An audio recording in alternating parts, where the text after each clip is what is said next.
Its peak stands 8,611 meters high. To scale it is the dream of every mountaineer, the dream of Hans Kammerlander, the climber from South Tyrol. I have actually tried to climb K2 twice. The first time bureaucracy stopped me. I climbed Broad Peak, the neighboring mountain, with a fellow climber, also from South Tyrol. And then I wanted to go and join a German expedition to climb K2. But the bureaucrats stopped me at the last minute. It was not possible to climb two 8,000-meter peaks with two different expeditions in the same year, they said. So I went back home totally disappointed. I think it would have been the perfect weather too. And then a few years later, it was last year, I wanted to climb Kanchenjunga, the third highest mountain in the world, which I did too. Afterwards I wanted to climb Manaslu, and then after this ideal preparation to go for K2. But unfortunately I injured my feet on Kanchenjunga.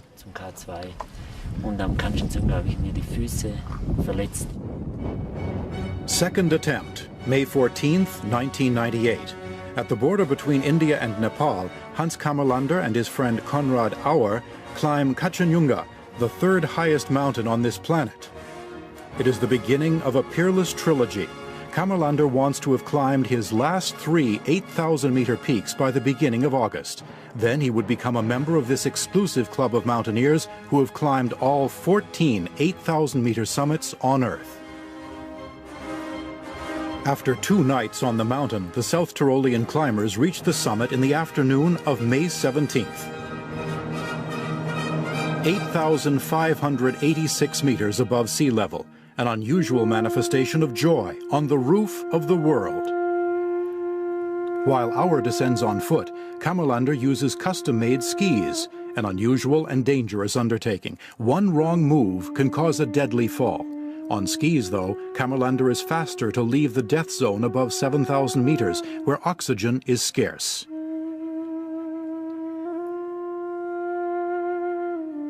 Six hours later, Hans Kammerlander is back to base camp.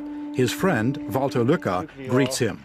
Hans seems to have stood the adventure well, but the joy is premature. The icy nights in the camps and a pinching ski boot during the downhill run have left their marks on him. His right foot aches.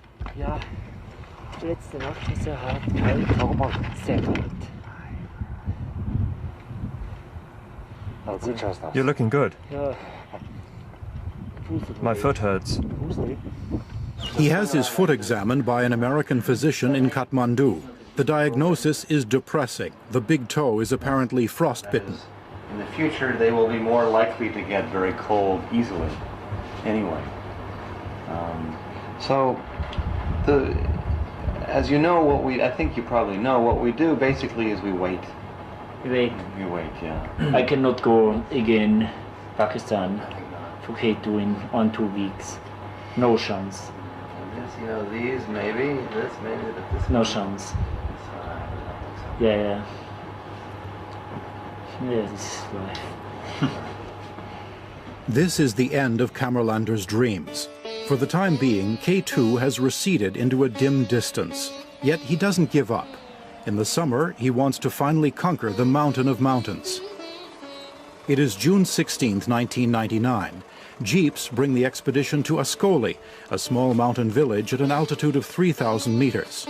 From here on, they will continue the ascent on foot onto the central massif of the Karakoram Range, onto K2. Initially, Konrad Auer takes the lead of the group up to base camp. Hans Kammerlander will join them later.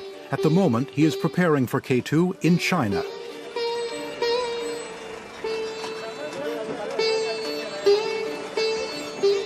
Hans is on Mustagata with an expedition group from his alpine school. Mustagata is a skiing mountain, 7,500 meters high. I think this is good for acclimatization. He will arrive here in excellent condition. When is he arriving? At the end of June. On the following morning, the equipment is divided among the porters. They are Balti, one of many mountain peoples in the Karakoram Range. Tents, food supplies, mats, ice axes, and a lot more must be carried uphill on foot, an arduous job. A man responsible for the porters strictly watches over the observance of the maximum load, 25 kilograms on each back. Twice a day they must stop to pray. The strict rites of the Quran, according to which the faithful must pray toward Mecca 5 times a day, are overridden here due to the long marches every day. The Porters Union has done a good job. Now they get shoes, warm clothing, food, and about $8 per day. 62 years ago, I was 10 back then, we carried the equipment of the first British expeditions to K2, each one of us with up to 70 kilos load. No one asked us if it was too heavy. Shoes? You could hardly call them that. Often we had to walk barefooted because the soles had worn through. At 7 in the morning of June 17th, 312 porters leave Ascoli. A total of 5 expeditions want to climb K2, or one of the other 3 8,000-meter peaks in the Karakoram range. The temperature is 25 degrees Celsius already. The snowmelt has only just started. Water from higher altitudes is flowing into the torrential basin of the awesome Baltoro Glacier. A toll has to be paid to cross a bridge, a profitable business for the owner, with the number of expeditions growing every year. Like Konrad Auer, Walter Lücke is also part of the Kammerlander team again. The journalist will be responsible for radio communication from base camp. After a couple of hours of hiking, the sun shines mercilessly upon them. It's unbelievable. 36 degrees at 8:30. The natives quench their thirst with glacial water. The brown water is poison to the Europeans, though, acute danger of diarrhea. It's important to take your time when you hike uphill, and also not to drink any glacial water, even when it is hot up there sometimes. You should be careful not to upset your bowels, but the most important thing is to take your time, to do everything slowly. You see the mountains in front of you, and you'd like to go straight up, but you should take your time. Raufsteigen, aber einfach Zeit lassen, ja. For the porters, the hike to base camp is routine. During the summer, when the foreigners come, they go up the arduous way up to 5 times per season.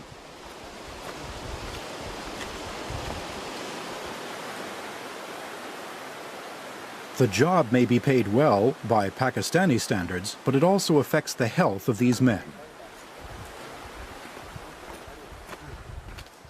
There's a face very pain, and here all bodies very pain, and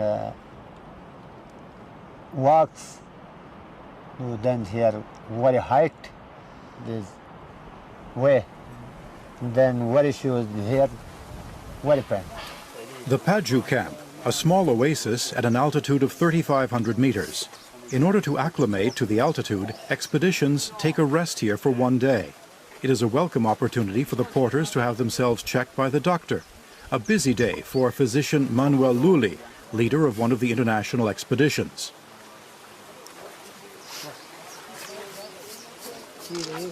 One of the porters has a bad tooth. Manuel Luli can only watch him for now. The infected tooth should be extracted at once, but the doctor does not have the appropriate equipment with him.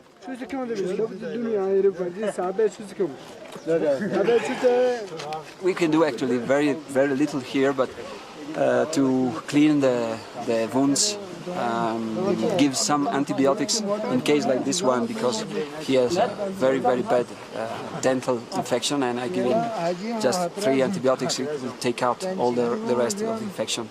I think we will have to do again tomorrow because it's very... Yes. Could you... And other things are maybe blisters, but it's very common.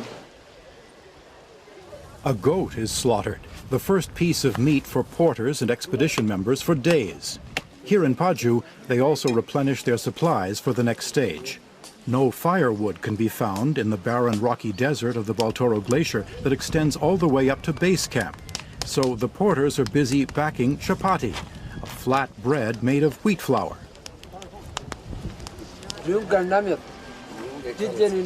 A big Balti celebration is planned for tonight, and a cow was slaughtered for the occasion. The meat is cut into small chunks and evenly divided into 153 portions. The expedition members must content themselves with the goat's liver.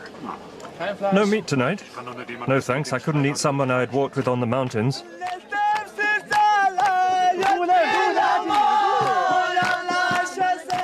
High spirits on the eve of the most demanding stage, the crossing of the Baltoro Glacier. Mountaineers and porters celebrate together.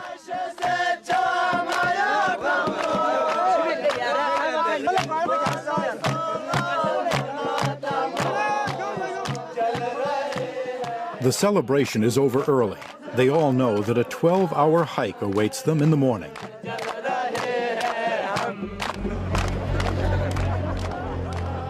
First, they follow a path along the glacier's meltwater stream. After an hour, the glacier opens like an enormous mouth. A thick brown liquid pours out from the inside of the glacier. Up on the ridge, the caravan of porters progresses slowly on the scree.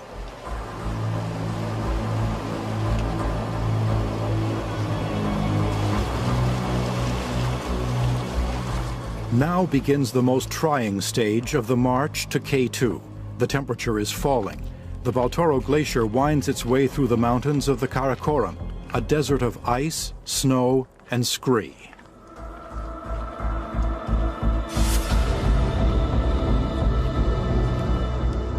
Fog gathers.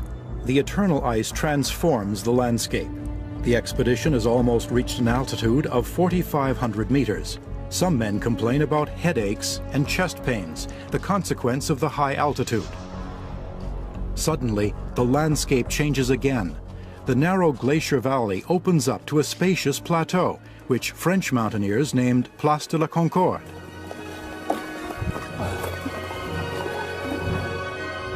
The caravan continues. The porters know now that the end is near. After 6 days of hiking, K2 becomes visible for the first time.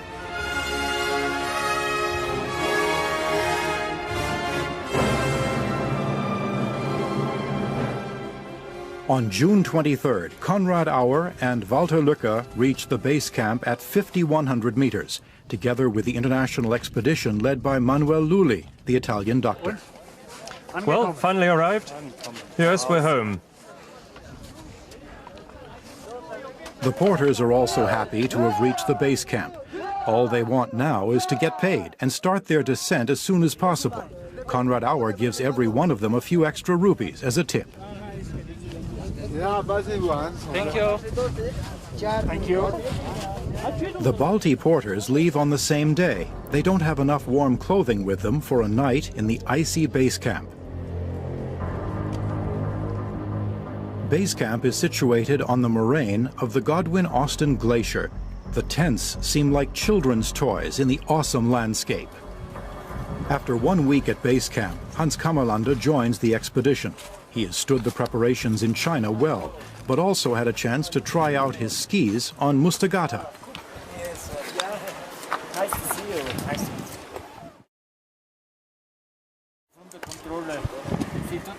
First impressions at the Mountain of Mountains. What impresses me most about K2 is that, although the weather is nice and all the other peaks around it are sunny and clear, K2 is always covered in clouds from midday onwards, if not earlier. It is stormy and turbulent up there, but down here at base camp you have the feeling it's the most beautiful weather. This is the most dangerous thing about K2, the severe storms and the fact that it is a very demanding mountain technically. You just can't go up wrapped up in warm clothes and thick gloves, like you do with other 8,000-meter mountains. You have to use light equipment so that you are light-handed enough to master the difficulties of climbing.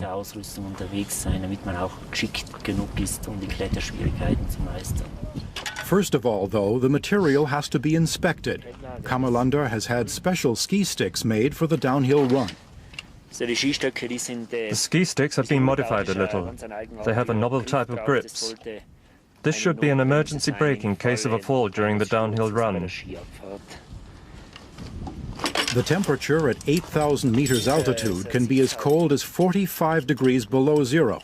A face mask prevents the climbers from frostbites. Ski goggles can also be helpful, but Konrad Auer has forgotten his. Got your ski goggles?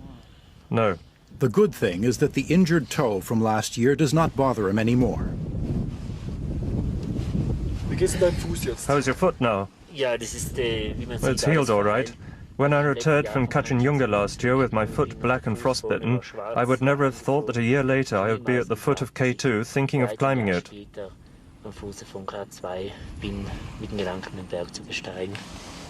At the same time, however, another expedition is underway on K2. On the southwest flank, the so-called Abruzzi Ridge, 6 climbers ascend slowly. They are the members of the international expedition led by Manuel Lulli.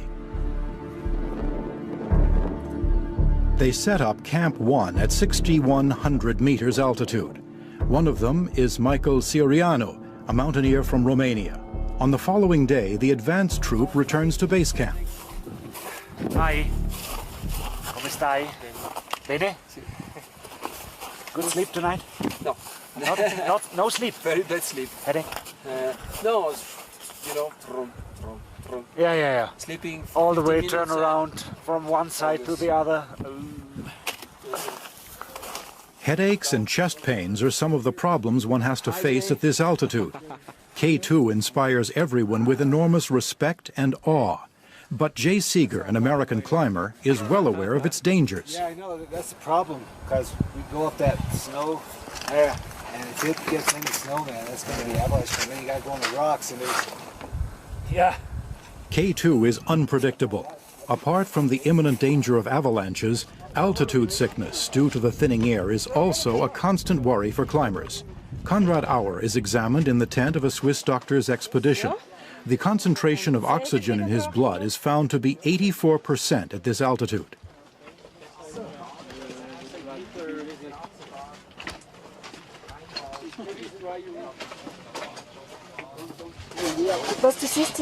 What you see here is the saturation, which is the percentage of oxygen in the blood.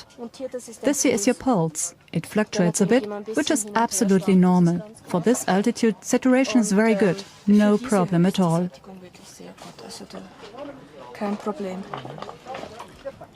What is normal? On sea level, normal concentration is between 95 and 100%, with smokers a little worse off than non-smokers. But especially in rescue medicine, someone with a concentration of under 90% would be given oxygen and examined to find out where the problem lies. But up here, our people had between 75 and 80%. If someone is seriously ill, and as we are at an altitude that cannot be easily lost due to the long hiking distance, we sometimes have to assist with oxygen. There's the option of a decompression bag, where you can put in a patient and basically decompress him to an altitude of 2,000 meters. But this is, of course, only a temporary solution, as is medication. When symptoms such as nausea, apathy, or headache appear, the death of a patient can be only hours away. The decompression bag, into which the body is placed, simulates a lower altitude with accordingly higher pressure, thus supplying the blood cells with adequate oxygen again.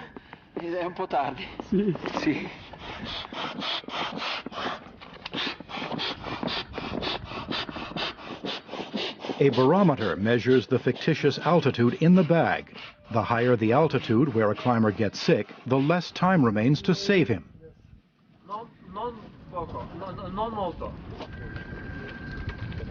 It's not, in this case, it's not so easy, because if you develop high altitude sickness at this altitude, is very high, 7,000 meters, it's supposed that it takes to you at least in a mountain like K2, 2 days to bring him down. So the symptoms have time to develop and increase and be very, very bad. So I think the higher is the altitude, and the longer is the time you take to take the victim down, the longer you have to keep him in Gammobag and giving him aid and medicine and treatment, you know. Most people who have lost their lives in Karakoram and the Himalayas are victims of altitude sickness. For all those, a memorial has been erected at the foot of K2. Pictures and tin plates with the names of the deceased remind of the dark side of the mountain.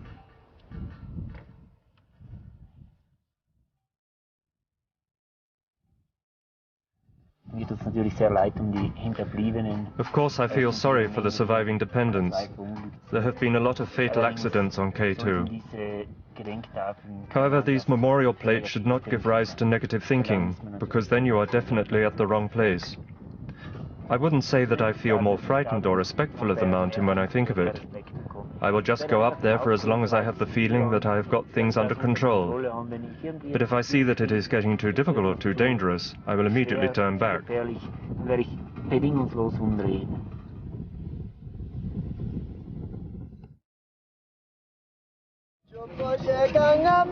Spirits are high at base camp. The weather has been good for a whole week. The expeditions are ready for the first ascent.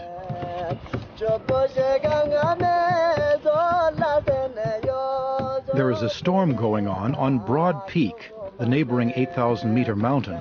But at the foot of K2, the weather is calm. It's time for lunch. On the day before the big ascent, the little field kitchen produces an Italian specialty. Hartmann Ziba, the cameraman, and Mohammed, the cook, are making some pasta all'arrabbiata.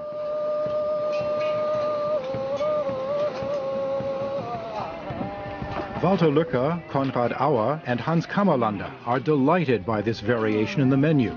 At this altitude, carbohydrates are enormously important for physical fitness, especially when climbing K2 is on the plans for the following day.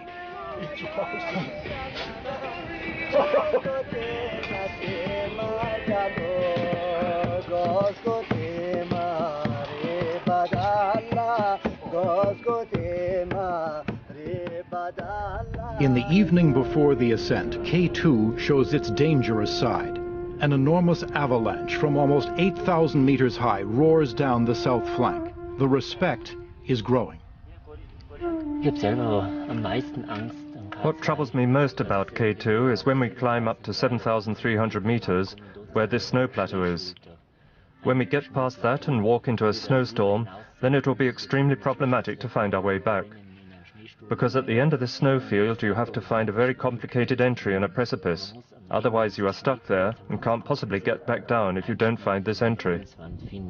Ansonsten verrennt man sich hoffnungslos und man kommt nie mehr herunter, wenn man diesen Einstieg, diesen Schlüsseleinstieg nicht findet. July 9th, base camp. The attempt to conquer K2 is about to start. How are things today? Oh, the weather is perfect. With weather like this for 3 or 4 days, we could do the job. At 3:30 p.m., the South Tyrolean mountaineers start their ascent over the moraine of the Godwin-Austen Glacier to an icefall in 2 hours. Behind it begins the Abruzzi Ridge, the route followed by the first climbers to ascend K2. The plan is to go up to about 7,000 meters in 2 days. Using light equipment, the two men want to go up as quickly as possible. At the moment, the icy giant shows its sunny side. I think Hans is in very good condition. I've had the feeling all day that he has an unbelievable drive, that the mountain attracts him like a magnet. But I have to say that it's quite unusual for two climbers like Hans and Konrad to start a mountain expedition in the afternoon. But it has been so great today, and it was as if the sun was smiling down on us. Well, I think we are really going to achieve something. Ja, ich denke einfach, irgendwas passiert. The ice fall, a bizarrely beautiful landscape, though dangerous at the same time. Glacier cracks lure everywhere, often covered only by a layer of soft snow. For now, everything goes according to plan. The good weather is still holding. In order to preserve their energy, the two climbers walk up very slowly. Hans Kammerlander has the custom-made skis with him. He wants to carry them all the way up to the peak.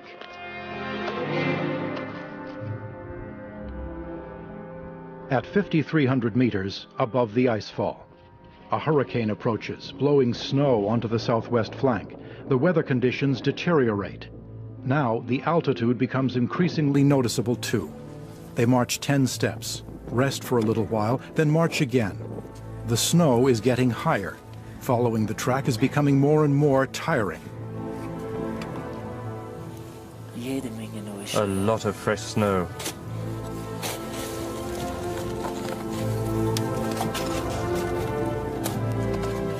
One of K2's key sections is the so-called house chimney, where fresh snow is lying on smooth ice.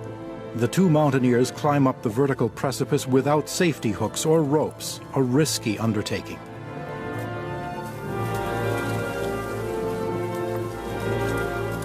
After managing this obstacle, they set up Camp 1 at an altitude of 6,100 meters.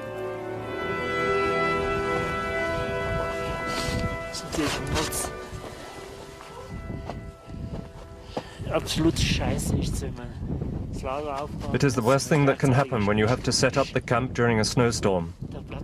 The spot here is unbelievably bad, full of steep ice flanks. We have to hack it all free with our ice picks. The appalling weather conditions on K2 make prospects for the following day gloomy. Still, the two mountaineers are prepared to wait.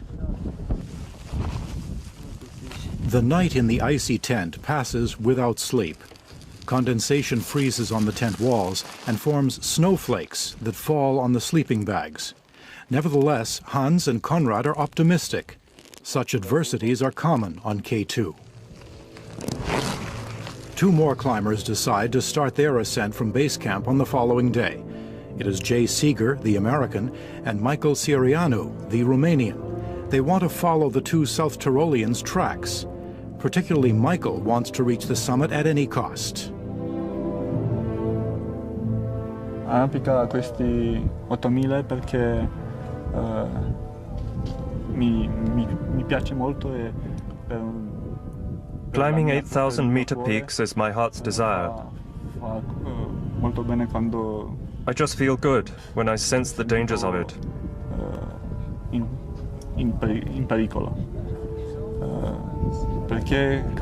Why do I want to climb K2?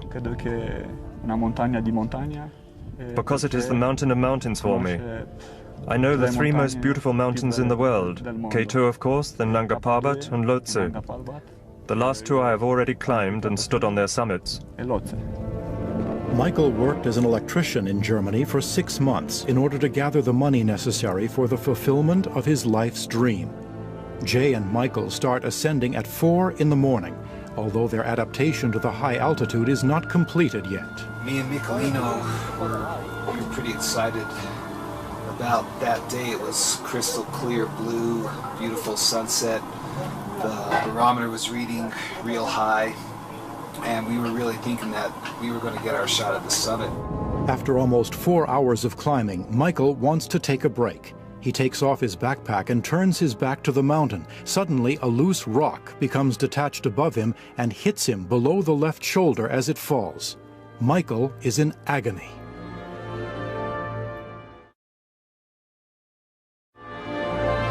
The accident scene is in a rocky area. And he was screaming in pain, so I said, okay, well, we're going to have to go down, Michelino.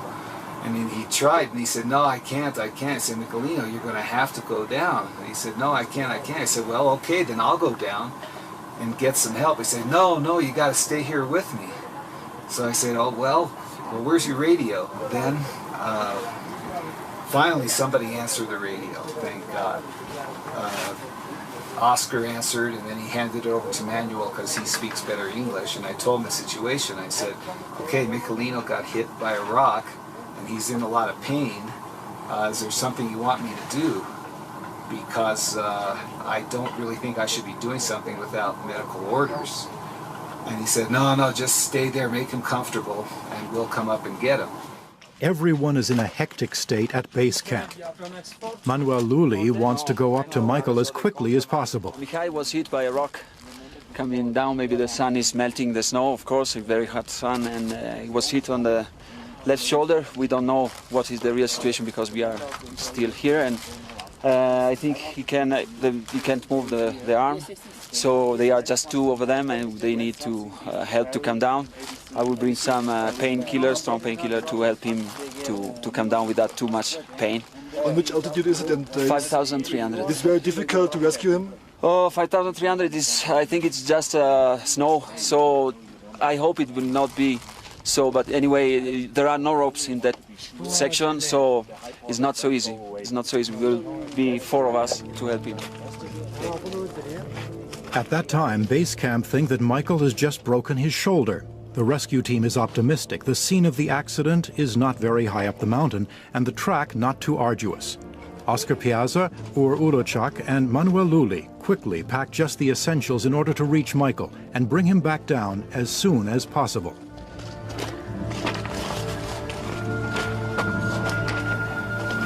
Okay, which is the situation? We are starting now with all the things we need to rescue. How is Mihai? Over. Yeah, Mihai is in a lot of pain. He's got some kind of a chest injury. He says he's having trouble breathing. He can breathe, but not very good. So if you can breathe something for that and that effect, he's in enough pain where he's talking about a helicopter. Okay, we are coming. I have a strong painkiller. I think it will be good to bring him down. Then we will try to organize a rescue, but I need to see him. And is there any external sign of the heat of the rock? Over. Just a scab. It looks like it stopped bleeding. There's no external bleeding right now. He's definitely in a lot of pain. Okay, Jay, you are at 5,300, you said, right? Negative. You got a lot of work to do. We're just below Camp 1. About 5,700, 5,800 meters. Okay, I understand. Put him warm. Yeah, keep Mihai warm, cover him with jackets or everything you have. And we are coming, over. It is 10 o'clock by now. The rescue team begins their climb. Hans Kammerlander and Konrad Auer are at an altitude of 7,000 meters. Radio contact with them, however, can only be established an hour later. Too late to ask them for help. No, we didn't hear anything about it. Otherwise, we could have helped. At which altitude is he approximately? 5,700, a bit below Camp 1. Have they tried to call for a helicopter?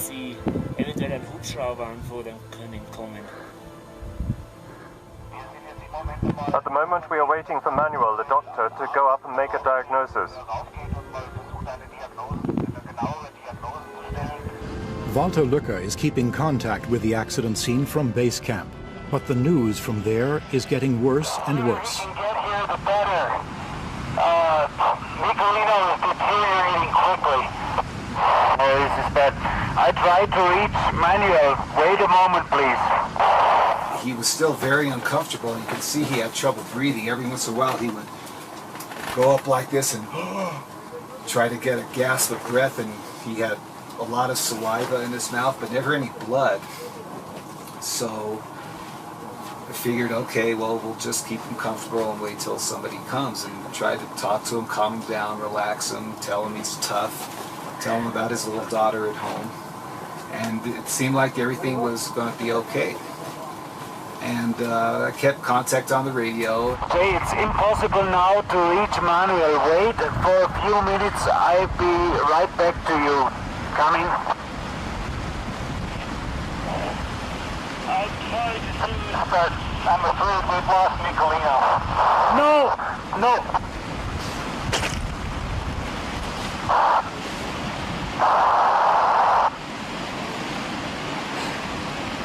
Jay, repeat, please. I'm trying to resuscitate, but I'm not having any luck.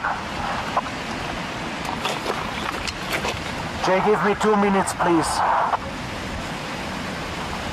Jay, I please you, try a reanimation. Please, try it. I'm trying CPR. He still has a carotid pulse, but he's unconscious. Okay, Jay, try everything you can do. I try to reach Manuel, please. Understanding? I am. I'm doing everything I can. I call you back in 2 or 3 minutes. Wait, please. Gott, was machen wir denn jetzt? My God, what are we going to do? Michelino is tot. Michelino is dead. When I saw him die, and when I just saw him just lying there, that was a very heavy experience for me because no one ever died in my arms like that before. Especially no one so unexpectedly died. You know, somebody who was so healthy just a few hours before, 31 years old.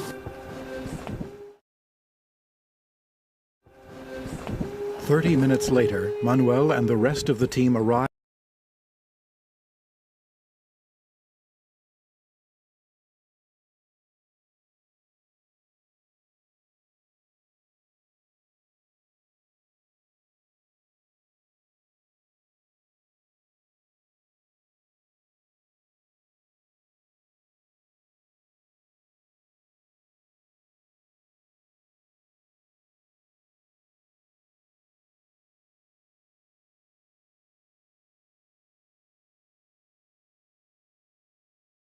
Pretty hardly, but in the end, I think he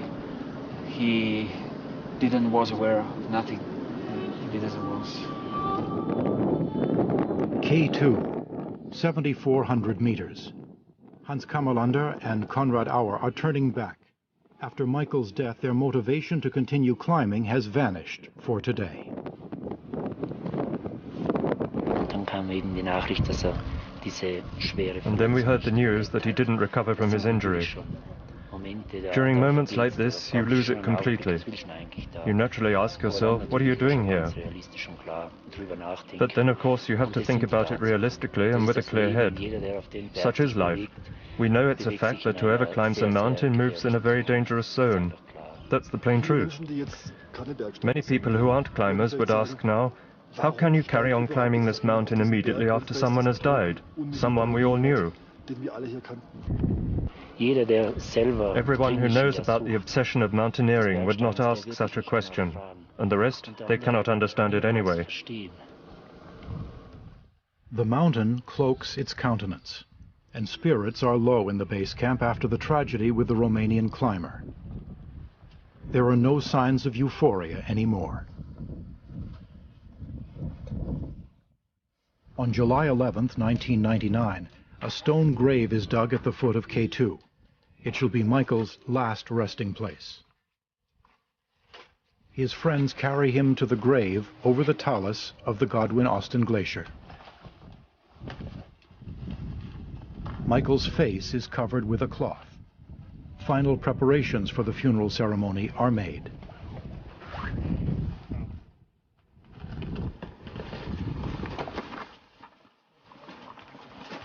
Manuel, Angelo, Oscar, and Ur carry Michael's remains to the grave. He will be registered in the statistics as the 46th casualty on K2. Michael leaves behind his wife and 2 children. He had promised them that K2 would be his last 8,000-meter summit. News of his death reaches the family in Romania 4 days after the accident. For most members of Michael's expedition, the quest to reach the peak of K2 is over now. They just want to go home. Furthermore, it is now July, and in the Karakoram range, the summer is drawing to an end. Only Jay, of all people in whose arms Michael died, still has the motivation to reach the summit. My commitment is to climb K2, and I will climb it in the memory and honor of my friend Michelino, because Michelino was very motivated, and that's why he became my climbing partner on this particular run and a run before, because he was always ready to go. And I'm particularly motivated on this trip myself, and I'm sure his soul wants me to keep going, and my commitment is to climb K2 and take his soul up there with me. As with all people who have died on K2, Michael's companions carve his name, his year of birth, and his year of death onto a tin plate. Everyone is deeply moved. They had actually planned to climb Broad Peak, the less demanding neighboring mountain in the Karakoram range, but Michael had persisted in his dream to climb K2 and paid for it with his life. The carved plate is not put up on the memorial at the foot of K2 as usual, but directly on Michael's grave, on the way to the Abruzzi Ridge. July the 12th, 1999, the weather has further deteriorated. A snowstorm rages overnight. K2 is shrouded in clouds. The mood in the base camp is analogous to the weather conditions. No one is inspired by K2 any longer. For Hans Kammerlander, time is running out. The adverse weather conditions interfere with his plans. He sees little chance to climb K2 before the end of the summer.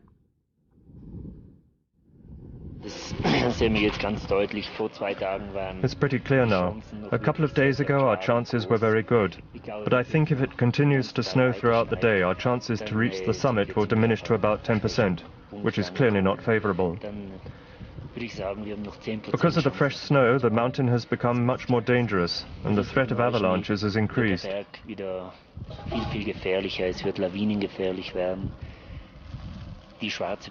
Black Pyramid, for example, a feared wall of smooth rock several hundreds of meters high, will now be very, very dangerous with the fresh snow settled on it. We must be really careful there. In any case, we'll try to go up if the weather improves. But if the risks are incalculable, we'll just leave it and come back next year.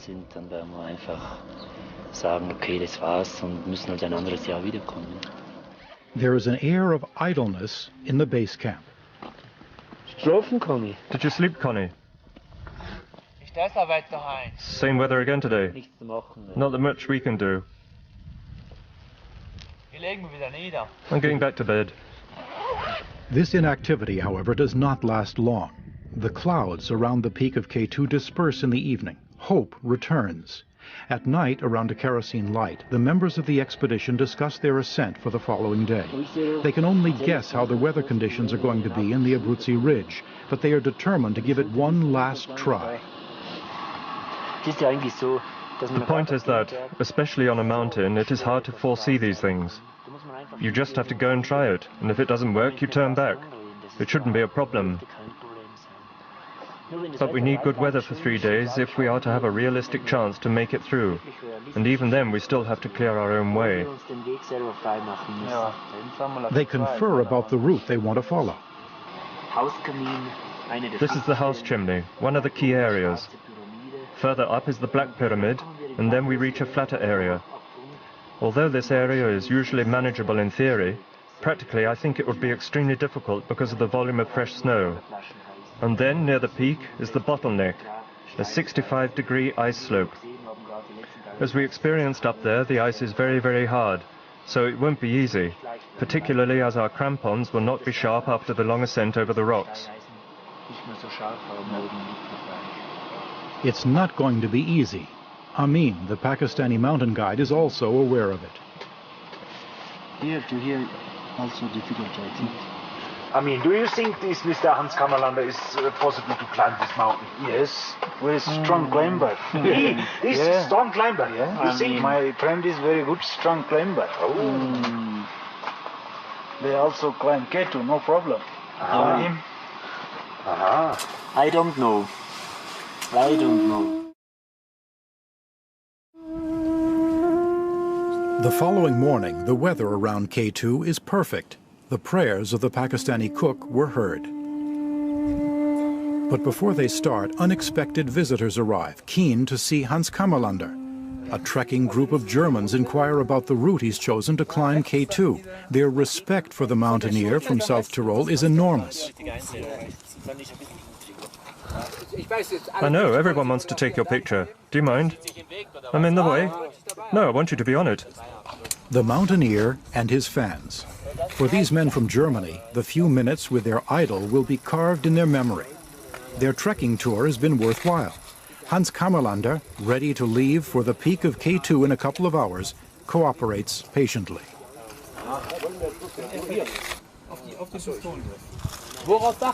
What are you waiting for? Nothing. We're leaving in an hour. Yes, he won't be here for long. We're leaving soon. So we are keeping you, basically. Not really. We're not under pressure. A couple of hours later, the excitement is over. The trekkers descend again. See you again at the next lecture. I'll let you know it's me. In the afternoon of July 14th, Konrad Auer and Hans Kammerlander start their ascent on K2 for a second time. This time, they climb the Abruzzi Ridge alone. They set out on their long way up once again. Their plan is to spend the night in Camp 1 at an altitude of 6,100 meters and then bivouac at 7,400 one last time before they go for the summit. The weather has improved tremendously. Kammerlander and Auer make good headway, regardless of the fresh snow that has covered all the tracks. They pass the house chimney without great difficulties. However, another storm hits them, and because the only way through the Abruzzi Ridge is to walk along the exposed edge, they are completely unprotected from the hurricane. They reach an altitude of 6,700 meters at 10 a.m. Time for a second breakfast and a cup of tea. 2 gas containers should be enough for the next couple of days.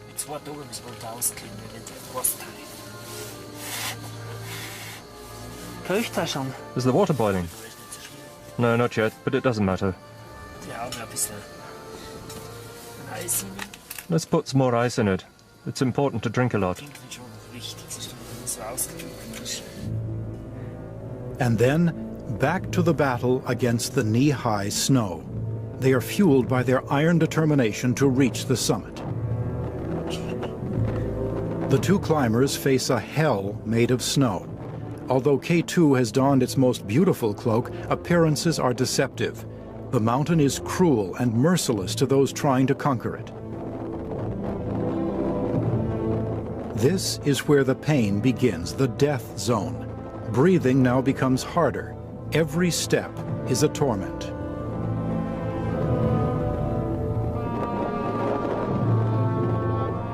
The conditions are becoming noticeably harder for Hans Kammerlander and Konrad Auer. They drudge across the deep snow. The long icy slopes wear them down. To climb 80 altitude meters, they need more than 2 hours. The mood has reached an all-time low. No chance. At 7,400 meters, Kammerlander and Auer put up their bivouac. The night is stormy. On the following day, they continue their ascent to the Black Pyramid, an almost vertical precipice covered in ice.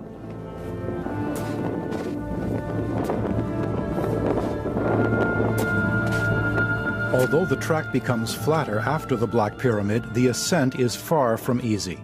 The avalanche risk is increased. Snow slabs can become detached at any time. The two men must go through this. There are no alternative paths. On the shoulders of K2, the hurricane has piled up the snow to form cornices. All of a sudden, the summit becomes visible. It seems so near that you could almost touch it. Seeing their target before their eyes fills the two climbers with hope and motivation, but it is already late. Hans and Konrad have managed a mere 400 altitude meters today. They decide to bivouac for another night. The temperature is already 20 below zero and the sun hasn't even set yet. Still, Hans remains optimistic. Let's start at 2 o'clock in the morning. We'll have to walk in the darkness for 2 hours, but it doesn't matter. We should manage using our torchlights.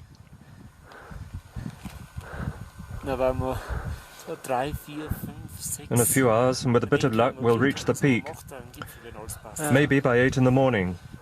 And before the storm starts again, we should be back down at the camp. Disassemble the camp and quickly descend 1 camp lower. The hurricane roars around the tent that night. Hans and Konrad wait sleepless for the wind to subside. At 2 o'clock, the storm is still fierce. Finally, 3 hours later, they can begin their final ascent. At 5, or maybe a bit later, we left the tent. It was really cold when we walked out, and at least 40 degrees below zero, maybe even 45. Then we started walking very fast, so that our bodies could warm up and cope better with the cold. We kept going up, and by about 10 o'clock the wind subsided completely. But around the same time, it became apparent that reaching the peak was going to be impossible. We were only about 170 meters below the peak. No chance, not one chance. Snow wall, several meters high, presents itself as an impenetrable barrier for Hans and Konrad. This is the end of the expedition. We had passed through all the challenging places. The summit was only a stone's throw away. And then, standing before a simple snow slope, though it was a steep one, we realized we had reached our boundary. The first thing you feel as soon as you see that the summit is no longer obtainable is a deep disappointment. But above all, exhaustion creeps in. The only thing you can do is to say goodbye to the peak. The retreat of a dejected mountaineer. Hans Kammerlander has been preparing for a year for this expedition, but the mountain of mountains was not to be conquered this year. His only comfort, he is the first man to descend K2 on skis. There is ice under there. At this altitude, downhill skiing is extremely demanding, as the skis cannot get a good grip on the icy slopes. The thought of the wasted chance to reach the peak accompanies him all the way down to base camp.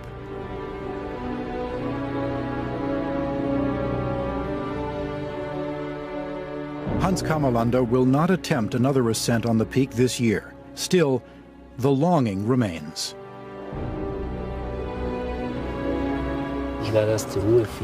I will only put my mind at rest when I have stood up there on the summit. I think I'll probably come back next year, and then I will know the mountain better.